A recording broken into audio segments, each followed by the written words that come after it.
केली त्या घोषणेतलं 25% सुद्धा आतापर्यंत काम झालेलं नाही।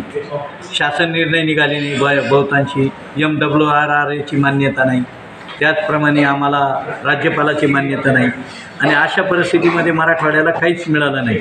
म्हणून आमची मागणी आहे की पाण्यासंबंधी आमचा कालबद्ध कार्यक्रम ठरवण्यात यावा। त्याचप्रमाणे आमचं मराठवाड्याचं जे शेतकऱ्याची जी परिस्थिती आहे ती अत्यंत बिकट परिस्थिती आहे। 15 लाख हेक्टर जमिनीवर अतिवृष्टी झाली आणि 15 लाख हेक्टर जमीन ही आता सद्यस्थितीमध्ये पूर्णपणे नसलेली आहे आणि त्या जमिनीच्या प्रत्येक शेतकऱ्याला हेक्टर 10 लाख हेक्टर प्रमाणे मदत मिळावी।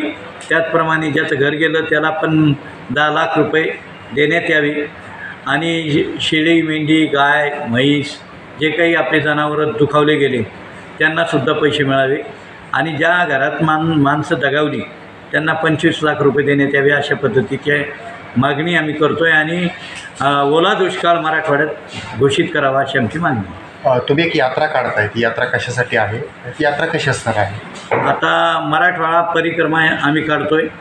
मराठवाडा परिक्रमा यासाठी काढतो आहे की स्वातंत्र्याच्या नंतर मराठवाड्याला उपेक्षित ठेवण्यात आलेलं आहे।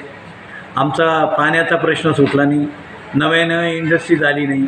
एका बाजूला शासनाचे राज्याचे प्रमुख आमचे देवेंद्र फडणवीस साहेब सांगतात की आम्हाला 52,000 कोटी रुपयाची या ठिकाणी गुंतवणूक करायची आहे आणि दुसऱ्या बाजूला 2009मध्ये जी DMIC आली त्या DMICमध्ये एकही उद्योग नाही आणि बेरोजगारी प्रचंड वाढते आणि बेरोजगारी वाढल्यामुळं मराठवाड्यातल्या लोकांचं स्थलांतर मुंबई आणि पुण्याला होत आहे।